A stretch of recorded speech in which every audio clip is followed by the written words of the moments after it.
One single drop of water. We don't consider it often, but it's integral to everything you touch, do, and experience. Like water, data flows all around you, preparing you, empowering you. Whether getting you where you want to be, or keeping you in touch with those who matter. Building something real, or just taking a break. Keeping on top of your finances, or planning for the future. We are the open source database that empowers today's business to build a better tomorrow. So ask yourself this, with an ocean of possibilities. What will you do with MariaDB?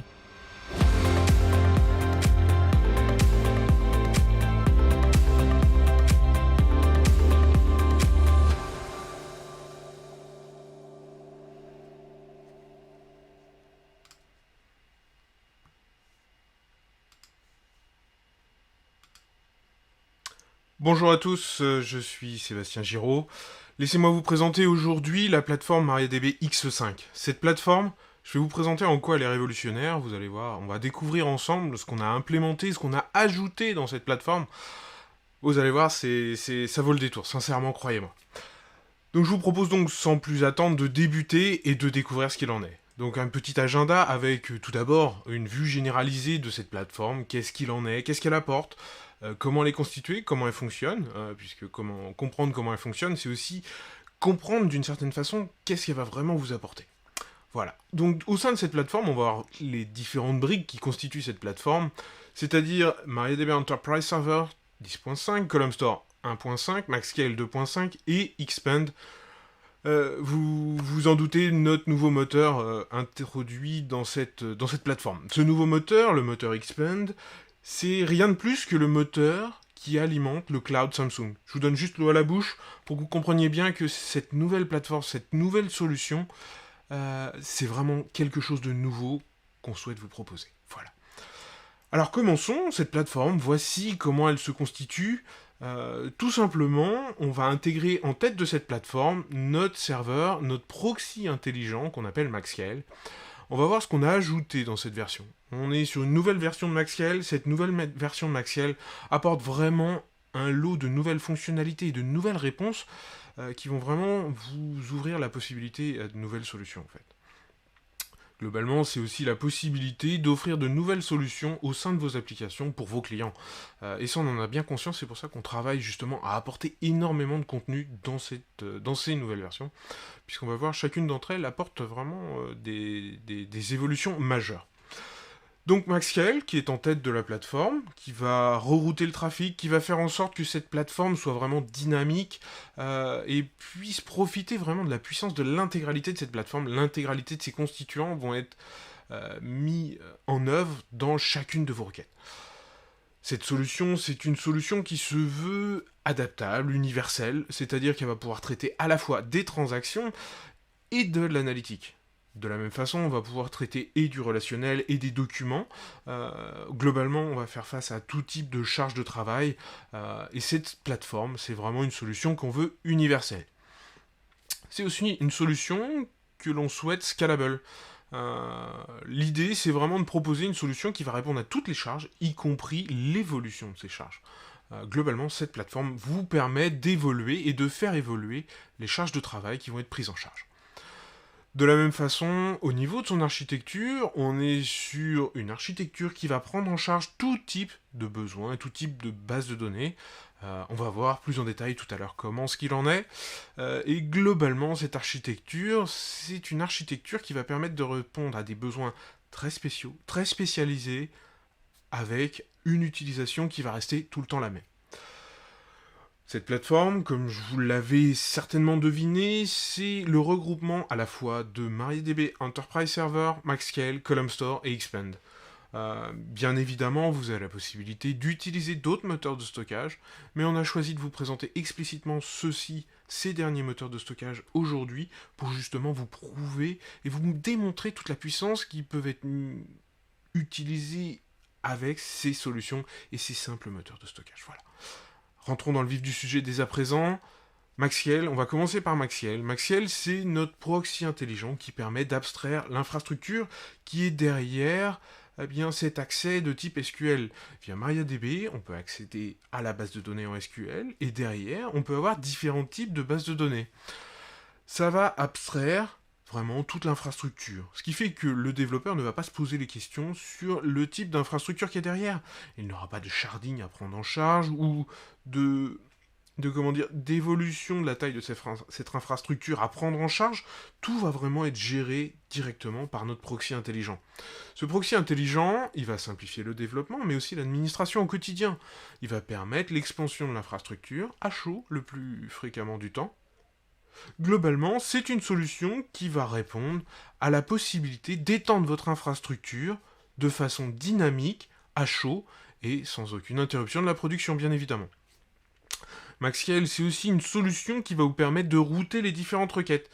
Ces différentes requêtes vont pouvoir être routées soit par type de charge, soit par type de moteur, soit tout simplement réparties sur l'infrastructure nécessaire. Si on prend en considération typiquement une infrastructure de type InnoDB Enterprise Server, une infrastructure de type Galera, par exemple, Maxiel va avoir la possibilité et la capacité de répartir les lectures et les écritures sur les différents nœuds de ce cluster. De cette façon, on va profiter vraiment de toute la puissance de ce cluster, malgré éventuellement des défaillances ou des pertes d'une machine. Donc ce read-write splitting, on le voit bien, c'est une nouvelle réponse qui va vraiment permettre, comme certaines solutions de base de données qu'on peut voir, qui s'appuient sur du actif-passif. Là, en l'occurrence, on n'est pas du tout dans ce cas-là. On va bénéficier de l'intégralité de l'infrastructure. Si on a 3 serveurs, on va utiliser un serveur pour les écritures et 2 autres serveurs pour les lectures, tout simplement. C'est aussi une solution pour répartir la charge de travail. Là, en l'occurrence, on le voit bien, Maxiel va répartir tous les accès vers les différents serveurs qui sont sous-jacents. C'est aussi une façon de s'assurer de la consistance de vos différentes requêtes, mais comme je l'ai évoqué, une solution pour l'automatic failover, la gestion des cas d'erreur, de perte de machine, avec notamment ce qu'on appelle un transaction replay. Ce transaction replay, c'est tout simplement la possibilité de rejouer une transaction qui aurait été impactée par la perte d'une machine, par exemple. Maxiel étant en coupure du trafic, c'est une très bonne solution de type firewalling. C'est un firewalling intelligent, donc qui intervient au niveau de la couche 7 OSI des requêtes, en fait, tout simplement. Enfin, au niveau de la couche OSI, la couche 7 de la stack OSI, bien évidemment. Vous l'aurez compris. Donc, il va intervenir de façon intelligente et vraiment au plus proche de la donnée et au plus proche de la requête. Ce firewall, c'est aussi une possibilité d'intervenir sur le contenu de ces requêtes, en masquant le contenu de certaines données. Typiquement, vous allez enregistrer dans votre base de données, pourquoi pas, des numéros de carte bancaire. Pourquoi ne pas confier à Maxiel la possibilité de masquer ces numéros de carte bancaire ? C'est tout à fait possible. Alors il va pouvoir les masquer, il va pouvoir les chiffrer de façon unidirectionnelle, Globalement, il va vraiment pouvoir vous proposer de nouvelles réponses et de sécuriser avant tout vos données. De la même façon, Maxiel, c'est aussi une solution pour faire du caching. Et plus exactement, dans cette dernière version, la version 2.5 de Maxiel qu'on vous propose à travers cette plateforme X5, c'est une solution de firewalling, de clustering de solutions Maxiel. Maxiel va désormais travailler en cluster actif-actif, c'est-à-dire qu'on va pouvoir utiliser de la même façon 2 serveurs Maxiel, 2 ou plus bien évidemment, 2 ou plus serveurs Maxiel au sein d'une même infrastructure. Une synchronisation va s'effectuer entre ces 2 nœuds et va permettre ainsi de laisser la main à l'un des 2 Maxiel pour gérer les problématiques de haute disponibilité, de failover, de bascule, ce genre de choses. Étant en cluster, il va assurer aussi une solution de caching, mais de caching partagé en cluster, c'est-à-dire que ce cache va être commun à plusieurs instances de Maxiel. En partageant ce cache, on va maximiser le hit ratio de ce cache, et de fait, on va maximiser le taux de réponse positif de ce cache. C'est-à-dire que plutôt que de compléter, dans le cas de 2 instances Maxiel, plutôt que de compléter 2 caches différents, from scratch, on va pouvoir compléter un seul cache qui va être partagé. Maxiel, c'est aussi une nouvelle implémentation du Change Data Capture qui va vous permettre de capturer tous les changements qui peuvent s'opérer à l'intérieur de la base de données. Chacun de ces changements va être traqué, récupéré par Maxiel et retransmis sur une autre base de données. Cette plateforme, vous le voyez en l'occurrence, c'est aussi l'utilisation de MariaDB Enterprise Server. Cette solution MariaDB Enterprise Server, c'est une nouvelle réponse, une nouvelle fois. C'est l'audit d'entreprise, c'est les backups d'entreprise, c'est le cluster d'entreprise, c'est l'Enterprise Federation. Cette Enterprise Federation, on va y venir, c'est vraiment une nouvelle réponse. Expand, là aussi, c'est une nouveauté qu'on propose dans cette version de la plateforme X5. De la même façon, on propose désormais le Vault HashiCorp dans cette version Enterprise Server. Et cette version, c'est aussi des améliorations fonctionnelles en interne considérables, notamment au niveau du moteur InnoDB, du moteur de réplication et des règles de sécurité. Voyons tout ça plus en détail, un peu plus tard. Column Store, de la même façon, Column Store a beaucoup évolué dans cette dernière version. C'est un moteur columnar, donc les données sont stockées sous forme de colonnes. C'est un moteur dont les données sont distribuées sur plusieurs instances, qui va nous permettre du traitement en parallèle. C'est un moteur qui est sans index, c'est-à-dire qu'il n'y a pas de table d'index à maintenir à jour. Tout est fait différemment, on va le voir tout à l'heure. C'est un moteur qui va vous permettre d'utiliser du stockage sous forme objet. Ce stockage sous forme objet, c'est disponible typiquement sur Amazon, sur le S3 Storage par exemple, mais aussi sur Google et sur Azure. Cet Object Storage, c'est une réponse pour stocker de la donnée à très grand volume. Donc typiquement pour un cas d'analytique, c'est stockage de données à grand volume à faible coût. C'est-à-dire que le coût par rapport à un stockage mode bloc va être divisé, on va passer à 1% du coût du stockage en mode bloc. Donc on va vraiment réduire considérablement ce coût de stockage pour vraiment proposer une solution de type analytique qui va vraiment permettre de libérer l'analytique, notamment des contraintes de coût de stockage. MariaDB Column Store, c'est aussi un consommateur Kafka qui va permettre de traiter des flux Kafka directement dans cette base Column Store. Et enfin, ce moteur Expand, ce nouveau moteur, cette nouvelle réponse, donc comme je vous l'ai dit, c'est le moteur qui alimente le cloud Samsung. Donc on est vraiment sur un moteur qui a fait ses preuves, qui est vraiment au top du top, qui affiche des performances juste miraculeuses. On a fait par exemple une démo qui a permis d'atteindre plus de 5 millions de requêtes par seconde. 5 millions de requêtes par seconde, j'insiste, c'est considérable. Ce moteur, on est sur un moteur qui est acide transaction. C'est-à-dire que et bien, il est acide, voilà tout, quoi. On est sur un moteur qui est distribué, donc qui permet du SQL distribué avec des transactions acides. Un moteur élastique, c'est-à-dire qu'on va pouvoir ajouter, retirer des nœuds de façon quasi transparente. On est sur un moteur qui est complètement automatique, c'est-à-dire que l'ajout, la suppression de nœuds va être automatique, mais pas seulement. On va aussi maintenir de façon automatique le maintien des performances. Le maintien de ces performances, c'est la répartition des charges de travail sur l'intégralité des nœuds du cluster Expand. Donc les données vont être distribuées, éventuellement, la distribution de ces données va pouvoir évoluer au cours du temps et permettre de répartir ces données différemment, si nécessaire, pour répondre à des performances supérieures. Ce moteur Expand, c'est bien évidemment une solution à très haute disponibilité. Les données sont répliquées pour la haute disponibilité avec in fine, un système d'automatic failover d'embarquer à l'intérieur. Donc qu'est-ce qu'il y a de nouveau sur cette plateforme? Découvrons-le dès à présent. Donc déjà, avant tout, MariaDB Server, c'est MariaDB Community Server.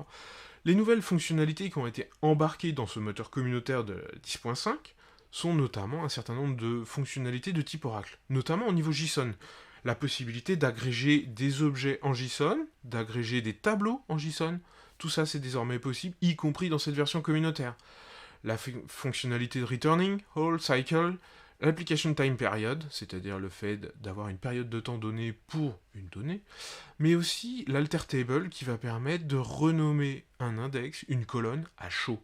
vraiment à chaud, je dirais sans log généralisé, qui va impacter fortement. C'est aussi des évolutions au niveau du moteur de stockage des données, notamment au niveau MyRox, MariaDB Clustering, avec un support du GTID complet, des améliorations au niveau InnoDB qui vont notamment permettre une adaptabilité de ce moteur à chaud sans redémarrage de ce dernier. On va pouvoir intervenir sur le thread pool, le nombre de threads disponibles en fonctionnement en live, sans avoir à redémarrer ce moteur. Tout ça en tâche de fond. On va aussi, dans ce moteur, retrouver le nouveau format du redo log file. Le fait de rejouer les transactions, l'intervention sur ces redo logs va pouvoir, là aussi, être effectuée à chaud. Des améliorations notables aussi au niveau du information schema, notamment sur la création de tables, au niveau sécurité, avec différents niveaux de privilèges qui ont été implémentés, la possibilité de rajouter à peu près une douzaine de niveaux de privilèges supplémentaires par rapport aux privilèges super, tout simplement. Donc globalement, on va pouvoir notamment, par exemple, exiger une connexion sécurisée à un privilège donné. Cette nouvelle version communautaire, c'est aussi l'implémentation de nouveaux types de données tels que Inet6. Inet6, c'est rien de plus que la prise en charge des IPv6, des adresses IPv6. Mais c'est beaucoup plus que ça pour la bonne et simple raison que l'implémentation de ce Inet6 a été faite grâce à l'implémentation d'une API qui va permettre de prendre en charge de nouveaux types de données et de créer de nouveaux types de données. Donc ça va vous ouvrir la porte à la possibilité de créer votre propre jeu de données, votre type de données, en fonction de vos besoins, tout simplement. Donc on voit que, ne serait-ce que dans cette version communautaire, un grand nombre d'améliorations ont été ajoutées et vont vraiment vous apporter une plus-value considérable. Dans cette version entreprise, en complément des ajouts qui ont été effectués dans cette version communautaire, on va retrouver notamment notre fameux moteur Expand. Ce moteur Expand, c'est la solution pour augmenter la prise en charge du nombre de requêtes simultanées, la taille de la base de données, enfin bref, on voit, c'est le scaling out qui va permettre de justement prendre en charge des bases et des charges beaucoup plus conséquentes. Cette version entreprise, c'est aussi la prise en charge du Vault HashiCorp. Alors ce Vault HashiCorp, est-ce que c'est vraiment la peine de le détailler? C'est tout simplement un gestionnaire de clés qui va vous permettre notamment la rotation des clés à chaud sans redémarrage du moteur. Cette version entreprise, c'est aussi l'intégration du moteur Federated X. La fédération d'entreprise, c'est globalement la possibilité d'accéder à différents types de tables en SQL Server, en Oracle, en IBM DB2, via un canal ODBC. C'est-à-dire que le moteur MariaDB va se connecter en ODBC à un autre moteur de stockage qui serait présent sur un autre serveur d'une autre technologie. On voit on propose grâce à ça vraiment une nouvelle réponse. Et toujours dans l'optique Big Data, c'est une réponse qui va vraiment permettre d'ouvrir les portes en termes de Big Data, avec notamment la capacité, avec ce moteur, de répliquer des données d'une base de données vers une table MariaDB, vers une table analytique, vers une table Column Store, pourquoi pas, et vous ouvrir une infinité de possibilités. Cette version entreprise, c'est aussi de grandes améliorations au niveau InnoDB, avec, comme je l'ai évoqué tout à l'heure, la possibilité de retravailler sur les threads, les purge threads, les IO threads, vraiment travailler sur ces threads à chaud, sans redémarrage du serveur. C'est vraiment quelque chose de fantastique. Pouvoir changer son nombre de threads à chaud, c'est vraiment quelque chose qui est vraiment énorme. De la même façon, les redo logs files,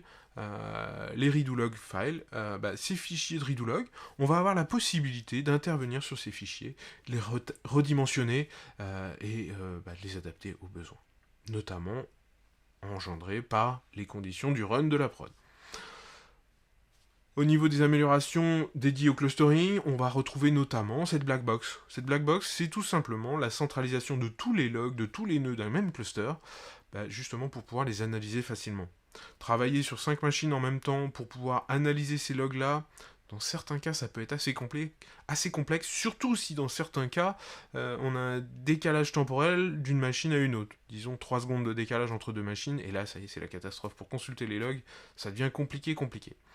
Et bien là, on a créé une solution qui permet de centraliser tous ces logs, et ainsi avoir une vision claire de tout ce qui se passe au sein d'un même cluster. Dans cette nouvelle version du cluster se trouve aussi la possibilité de faire des transactions sans bloquer tout le cluster. Une fonctionnalité qui était vraiment énormément attendue, sur lequel différents types de réponses avaient été apportées, mais là on apporte vraiment une solution qui va tout changer.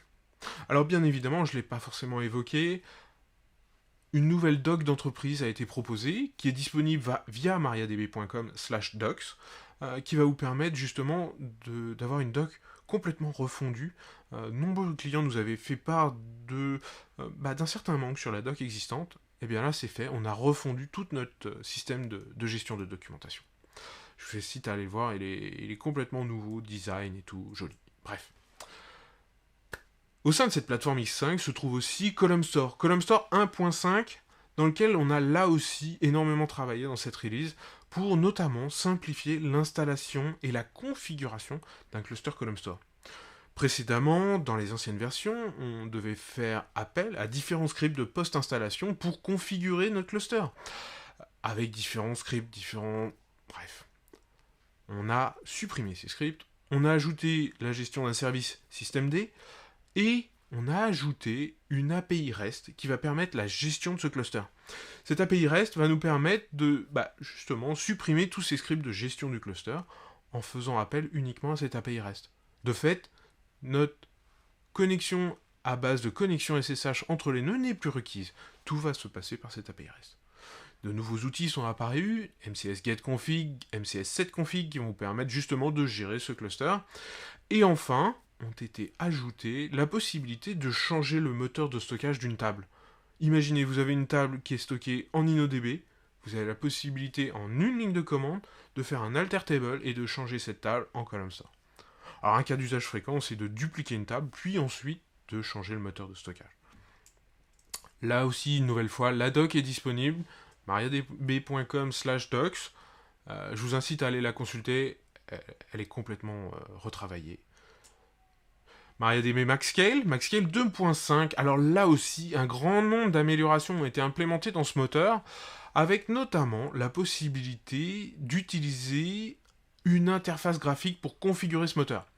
Cette interface graphique va permettre effectivement de configurer, mais aussi de monitorer notre infrastructure MaxScale.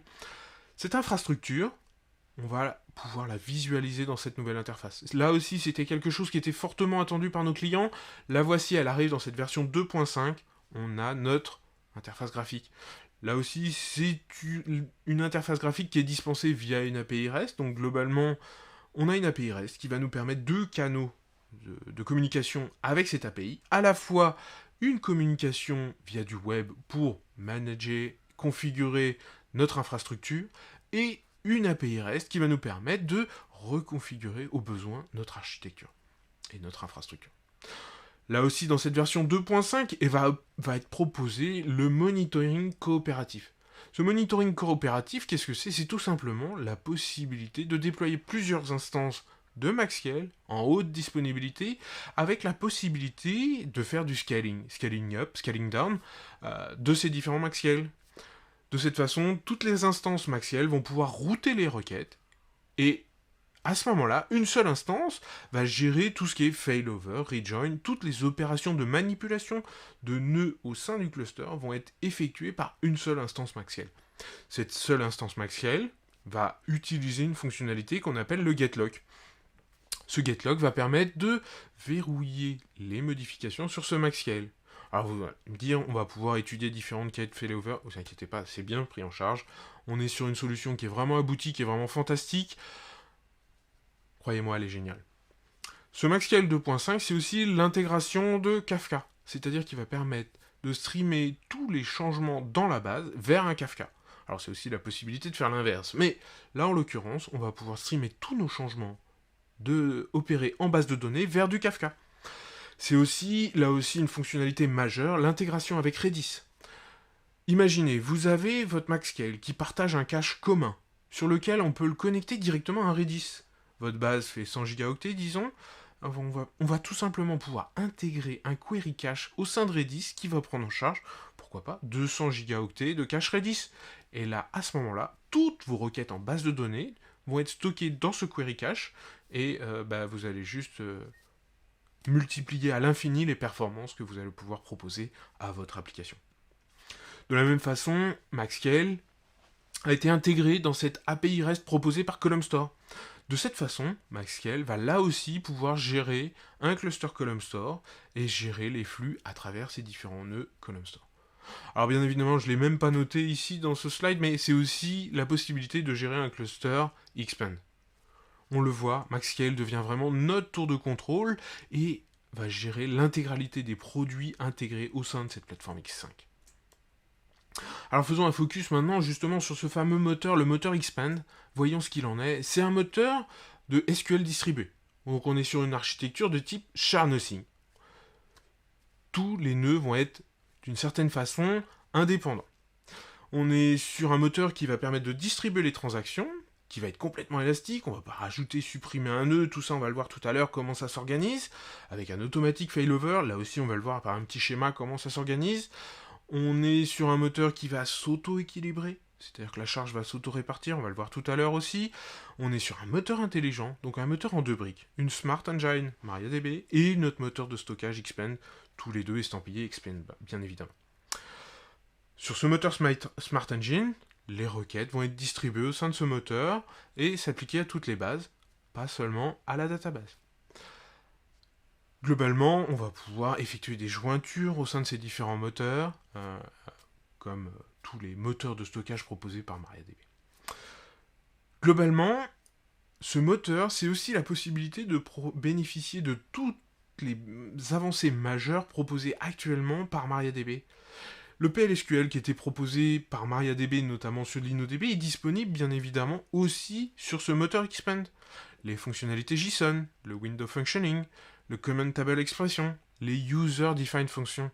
Ces User Defined Functions, c'est la réponse proposée par MariaDB au... Ah zut, j'en perds mes mots.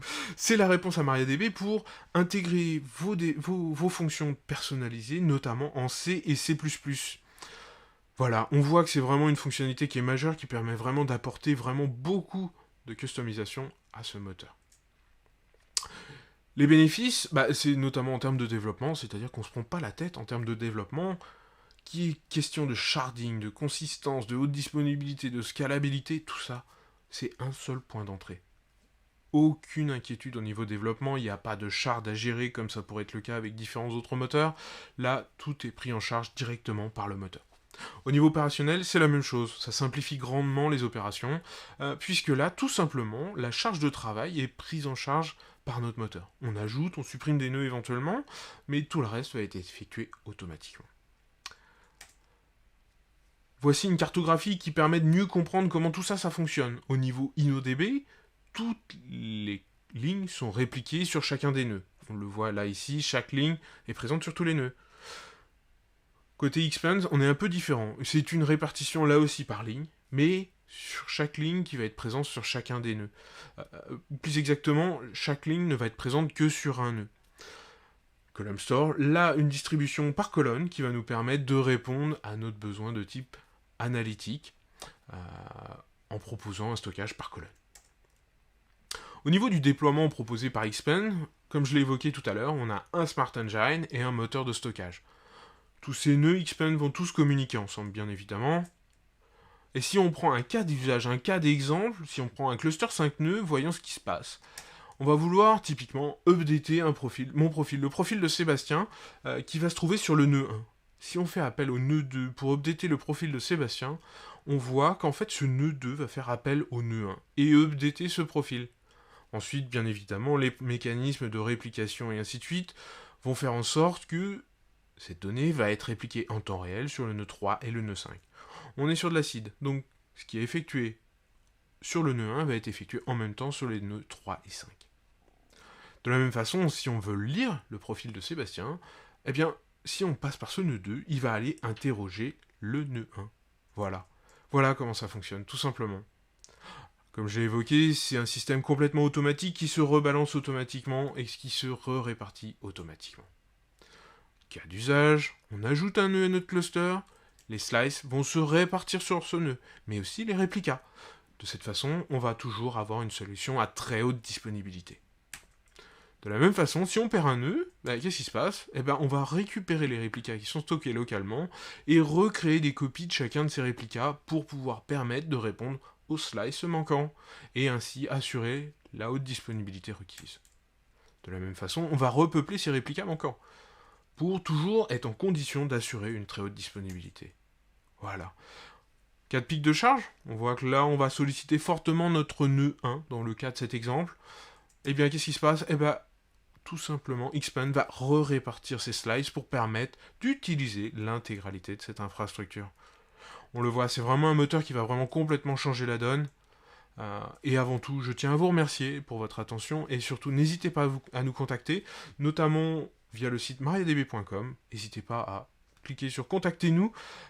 Nous vous ferons une joie de vous recontacter et tout simplement de répondre à vos différentes questions. Merci pour votre attention. À très bientôt. Merci. One single drop of water. We don't consider it often, but it's integral to everything you touch, do, and experience. Like water, data flows all around you, preparing you, empowering you. Whether getting you where you want to be, or keeping you in touch with those who matter. Building something real, or just taking a break. Keeping on top of your finances, or planning for the future. We are the open source database that empowers today's business to build a better tomorrow. So ask yourself this, with an ocean of possibilities. What will you do with MariaDB?